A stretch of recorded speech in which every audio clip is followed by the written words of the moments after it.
तो आइए शुरुआत कर रहे हैं पहली खबर के साथ। मध्य प्रदेश विधानसभा के मानसून सत्र का आज 8वां दिन हंगामे से भरा रहा। कांग्रेस ने आरक्षक भर्ती घोटाले को लेकर जोरदार हंगामा किया। कांग्रेस विधायकों ने पुलिस की वर्दी पहनकर विधानसभा में प्रदर्शन किया। गांधी प्रतिमा के पास बैठकर भर्ती प्रक्रिया में गड़बड़ी की न्यायिक जांच की मांग की। कांग्रेस का आरोप है कि भर्ती में फर्जीवाड़ा हुआ है और सरकार भ्रष्टाचार को संरक्षण दे रही है। नेता प्रतिपक्ष उमंग सिंगार ने दावा किया कि इस भर्ती में फर्जीवाड़ा हुआ। असली उम्मीदवारों की जगह नकली उम्मीदवार परीक्षा में बैठे। फोटो, फिंगरप्रिंट, हैंडराइटिंग तक मेल नहीं खाते। फर्जी आधार कार्ड से 7,411 पदों पर भर्ती हो रही है। सिंगार ने इसकी न्यायिक जांच और दोषियों को सजा देने की मांग की। वहीं कांग्रेस के आरोपों पर बीजेपी विधायक ने तंज कसा। विधायक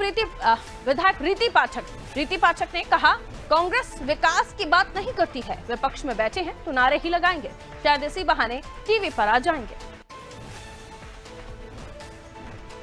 तो एक तरफ कांग्रेस का ये अनोखा प्रदर्शन, जहां कांग्रेस नेता आरक्षक की वर्दी पहनकर पहुंचे थे और भर्ती परीक्षा में फर्जीवाड़े का आरोप लगा रहे थे। दूसरी तरफ बीजेपी का यह कहना है कि विपक्ष में है तो नारे ही लगाएंगे, इसी बहाने टीवी पर दिख जाएंगे।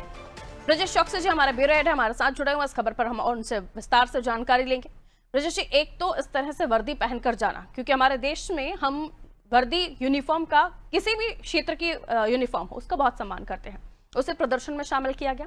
और दूसरी बात, जो फर्जीवाड़े की बात ये कर रहे हैं, इसको लेकर तो पहले से ही कहा जा रहा है कि पब्लिक डोमेन में भी कई सारी बातें हैं और इस पर जांच की बात कही जा चुकी है। वहीं बीजेपी का आरोप तंज कसा जा रहा है, इसी बहाने टीवी पर दिख जाएंगे, क्योंकि आरोप इसलिए भी लगाया जा रहा है क्योंकि हम पहले दिन से ही देख रहे हैं, 8वां दिन हो गया, कुछ ना कुछ नया, कुछ ना कुछ ऐसा जिससे आपको पब्लिसिटी मिले, या यूं कहें, क्योंकि प्रदर्शन, जैसे कि हमने इससे पहले भी चर्चाएं की है कि प्रदर्शन का तरीका एक जगह है, लेकिन जब आप जनता की आवाज उठाते हैं तो तर्क तथ्य के साथ विधानसभा में, सदन के अंदर आप अपनी बात उठा सकते हैं, लेकिन ऐसा नहीं हो रहा। निश्चित तौर पर हम पहले दिन से देख रहे हैं कि प्रतीकात्मक रूप से कुछ ना कुछ कर रहे हैं कांग्रेस के लोग। कभी वो गिरगिट लेकर पहुंच जाते हैं, कभी भैंस के आगे बीन बजाते हैं, भैंस का मुखौटा लेकर पहुंच जाते हैं। आज वो पुलिस वर्दी में, जो आपने कहा, निश्चित तौर पर पुलिस अधिनियम में बाकायदा प्रावधान है और जो मैनुअल है कि आप पुलिस की वर्दी और सेना की वर्दी का इस तरह से इस्तेमाल नहीं कर सकते हैं। यदि आप इनको पहनते हैं तो एक तरह से ये वर्दी का अपमान भी है और उन लोगों को भ्रम फैलाने की कोशिश भी है जो वर्दी को एक सुरक्षा की दृष्टि से देखते हैं, चाहे वो आर्मी की वर्दी हो चाहे पुलिस की वर्दी हो। तो विधानसभा अध्यक्ष चाहे तो इस पर कार्रवाई कर सकते हैं। हमने देखा पड़ोसी राज्य छत्तीसगढ़ में 2007 में बाकायदा एक नियम बना था धारा 49 के तहत कि यदि किसी तरह का कोई प्रदर्शन करेगा तो उसको 6 माह के कारावास की सजा का प्रावधान भी है। मध्य प्रदेश में भी ऐसा नियम लागू है कि उस वर्दी का दुरुपयोग नहीं कर सकते हो आप। यदि आप देखिए, वर्दी के दुरुपयोग के मामले भी मध्य प्रदेश की राजधानी में भी दर्ज हुए हैं। लगातार इस तरह के मामले आते हैं कि पुलिस की वर्दी पहनकर कोई घूम रहा है या वसूली कर रहा है। तो पुलिस की वर्दी को एक तरह से इस तरह से प्रतीकात्मक रूप से उपयोग नहीं किया जाना चाहिए था। कांग्रेस चाहती तो पैसे भी प्रदर्शन कर सकती थी।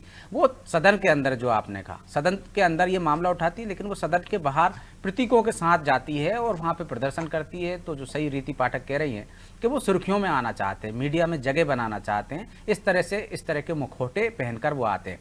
अंदर सदन के अंदर वो बात उठाते तो निश्चित तौर पर सरकार को जवाब देना होता। सरकार ये तय करती कि यदि घोटाला हुआ है तो उसकी व्यापक स्तर पर जांच हो।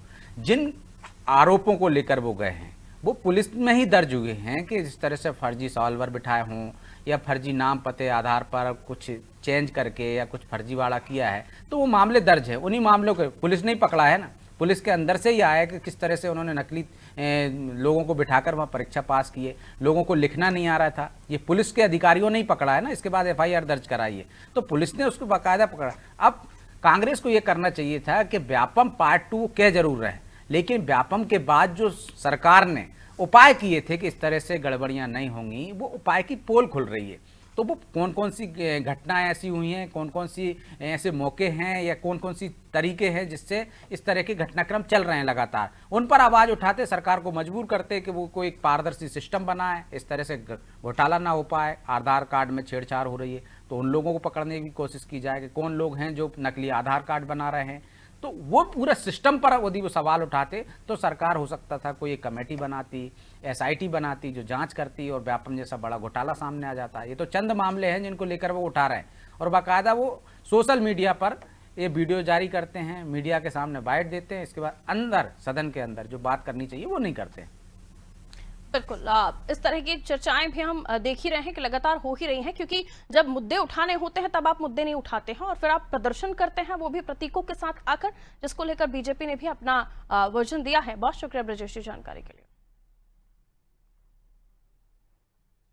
ये तस्वीरें आप देख रहे हैं, आरक्षक की वर्दी पहनकर पहुंचे कांग्रेसियों ने प्रदर्शन किया और ये बताने की कोशिश की कि क्या फर्जीवाड़ा हो रहा है। हालांकि इसको लेकर खुद पुलिस ने पकड़ा है, जांच की है। ये तक देखा गया कि जो एग्जाम दे रहे थे उन्हें लिखना तक नहीं आ रहा था, तो ये जांच तक या इस खुलासे तक पहुंची है पुलिस। लेकिन उसको लेकर भी आरोप प्रत्यारोप और इस तरह का प्रदर्शन, जो बात सदन के अंदर उठानी चाहिए, जिस पर मजबूती से विपक्ष को बात करनी चाहिए, जनता का पक्ष रखना चाहिए, वहां पर सदन के बाहर प्रतीक लेकर प्रदर्शन करते हुए नजर आए हैं अलग अलग दिनों पर कांग्रेसी। जिसको लेकर रीति पाठक ने कहा कि इस तरह के प्रदर्शन को लेकर उन्होंने कहा कि इन सब से कुछ हो ना हो, लेकिन टीवी पर जरूर इसी बहाने ये आ जाएंगे।